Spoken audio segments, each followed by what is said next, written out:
walking that balance like she just want to be left alone. Right.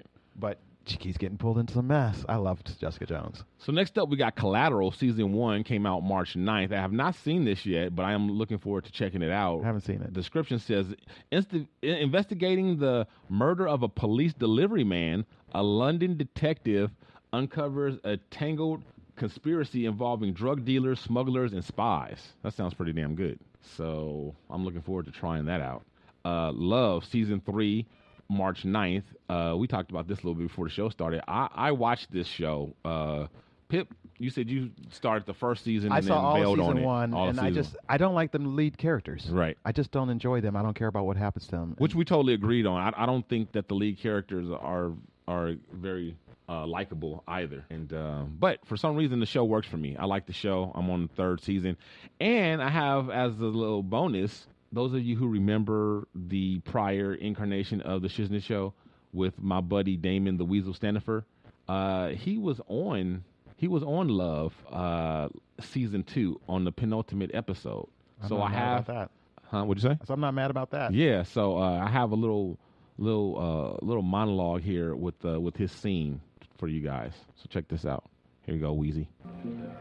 So there I am, once again, driving my mother home because she's too wasted. And I'm just about to tell her how fucking sick of this I am. Then I stop and remind myself the don'ts. Don't nag, scold, or complain. Don't push anyone but yourself. Don't keep checking up on the alcoholic. Don't be overprotective. And when I got to the end of that list, I was able to let go of the anger and just love my mom. I guess so. Yeah, that was good. Good, Weasel. Was it. So, yeah, there's Weasel doing some drama. Give it up for the Weasel. Which I happen to be a big fan of his drama. I think I like his drama better than his comedy, to be honest. Good job, Damon. So, yeah, shout out Keep working. To Weasel. Keep working. We'll plug everything you got. That's right. Okay, so, again, that's Love on Netflix. Season 3. On My Block, Season 1, this is another show I'm not familiar with at all. See, this comedy series follows a diverse group of teenage friends as they confront the challenges of growing up in gritty inner-city Los Angeles. I feel like that's a really generic description. It sounds like super generic. 500 shows that's been produced already. Yeah.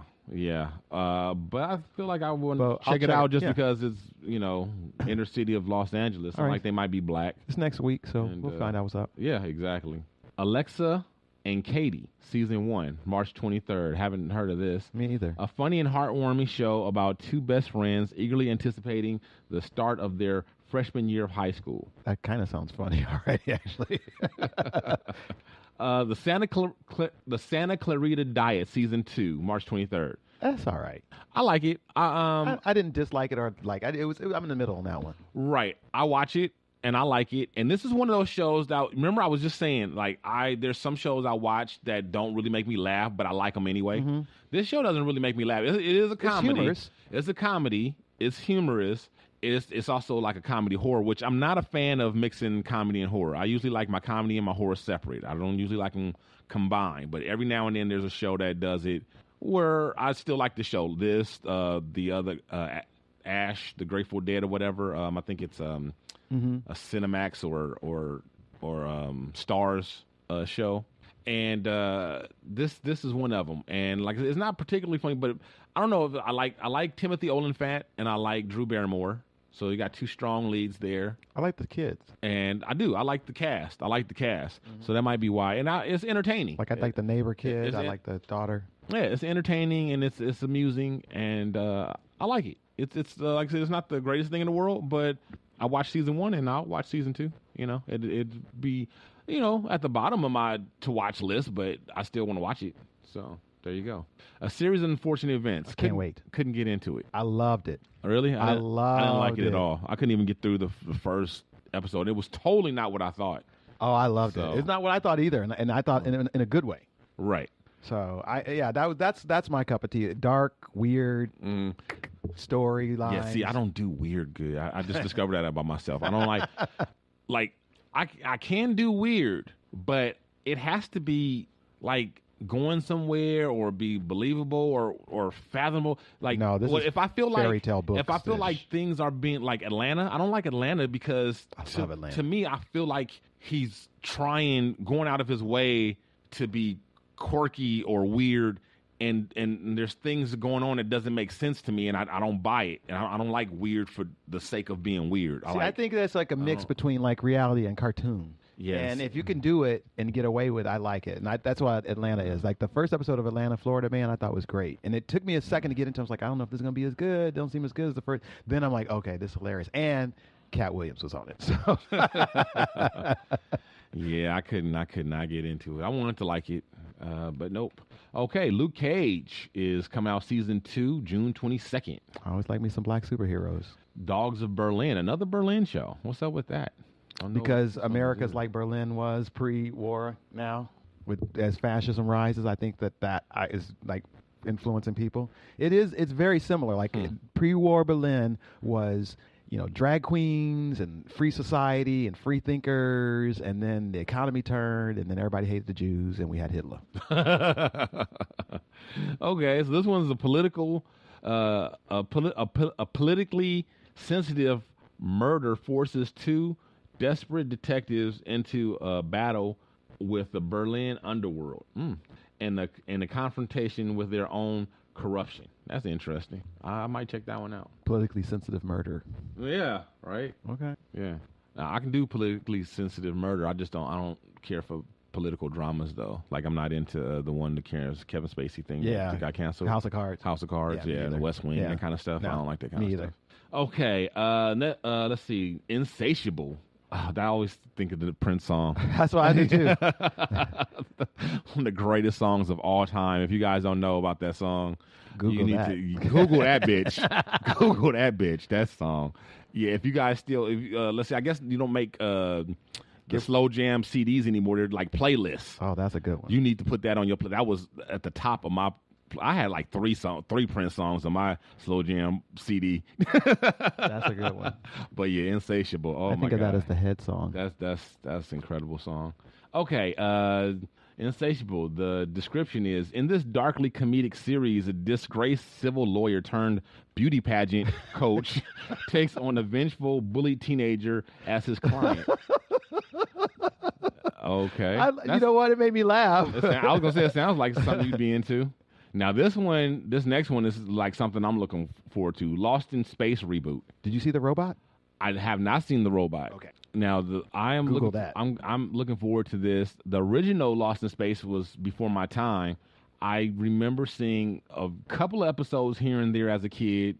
Not many. I was talking to my nephew about this the other day. The only things I remember about are two things: the robot saying "Danger, Will Robinson," and I remember the old guy being a big being a big ass coward, and a flaming coward, a flaming coward. So much of a coward that he would risk everyone else's lives to save his own ass. Oh no! Don't take me! He'd sell you out at the drop of a hat. Yeah. But other than that, I don't really remember anything about the series, and I didn't watch the little movies that they had a few years back. I remember my cousins and I used to watch Lost in Space after school. Okay, we'd be on in reruns. Yeah. So yeah, I'm looking forward to seeing this. All right, I did see a picture of the robot. The robot looks good. So for those of you who don't know what Lost in Space is, it's about stranded light years from their destination. The Robinson family must come together to survive. A new drama series based on the 1960s sci-fi classic. So yeah, they're literally lost in space, kind of like Star Trek Voyager. Edna, season 1, 2018. Haven't heard of this either.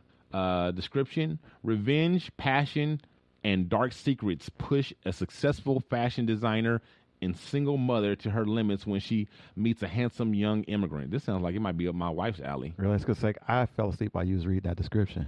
Fashion designer. All of this sounds awful. Mother. Handsome young immigrant. That sounds like it might be right up her alley, especially if the dude is French. Maybe it's a chick show. That's not for me. Raising Dion, I'm interested in this. That comes out sometime in 2018.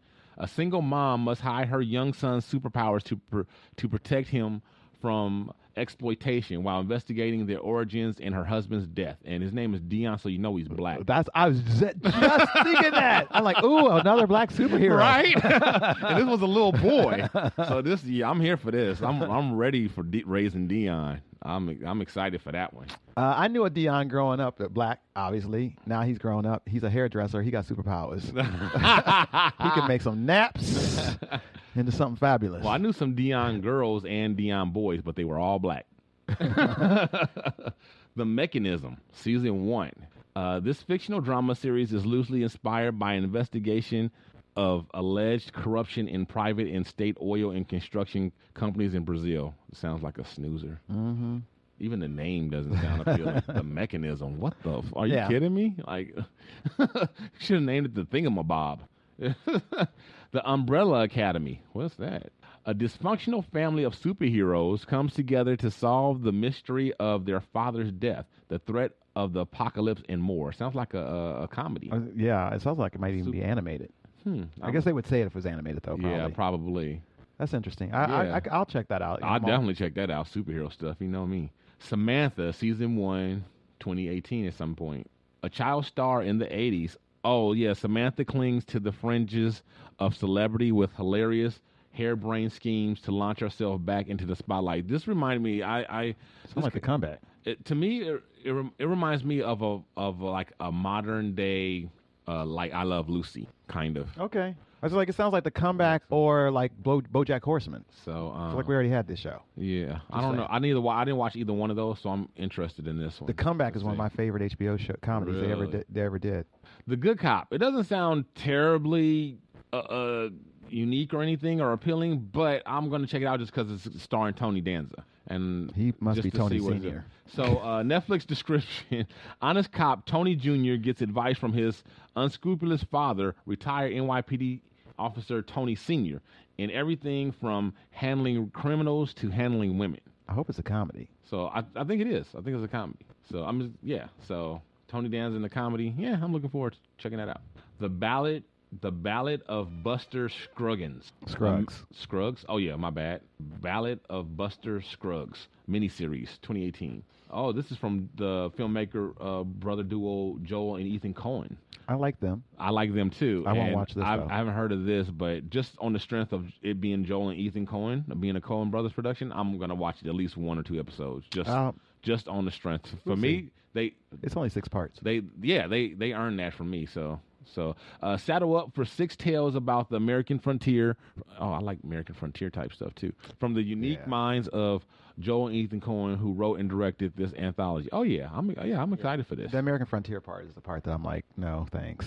It's all good. I'm okay with that. I just pretend like black people were not slaves. I like the parts. I like parts where people are living in houses. I like the part where they get in the automobiles. I mean, we have that. That's why I like this, because it's like it's different. It is different. Yeah, it's different. That's the way shit used to be.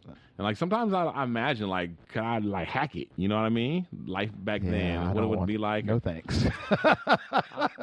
I don't really want it, but I'm still curious. I'm still can't get over people go camping on purpose. And then I also feel like, okay, you sleep on the ground on purpose. Why would he'd rather go glamping? You a glamping type dude? I grew up poor. Yeah. When I was really little and I go to grandma's house because there wasn't enough beds because my mom was 16 when she had me, so there was still uncles and stuff that was growing up in the house, so there wasn't enough beds, so we had to sleep on pallets on the floor. Why would you sleep on the floor on purpose? You sleep on the floor because you ain't got enough beds. This is how I am. I guess I have a little bit of adventure in me, or at least I like to think so. You know that trip that those people are taking to Mars in a couple years, and the one-way trip? Now, if Mars was more like Earth, like in the frontier days, and I was not married, I would consider going. I think in those early days, I probably would have been an explorer. I definitely, one of the things I'm proud of is that I left my hometown. I went off on my own and blazed my own path. Yeah. I don't have any issues with having it tough. I just wouldn't choose. I kind of feel like it's exciting to have a chance to be a part of starting over, because it would be like the Wild West days, but with the knowledge that you have now, so we could do things over better. Okay. This time around, we wouldn't have to, hold women back and hold women down. We wouldn't have to enslave black people. We wouldn't have to, discriminate against the Chinese railroad. Well, you know what I mean? Like we could do shit differently this time, and see how it would come out. My great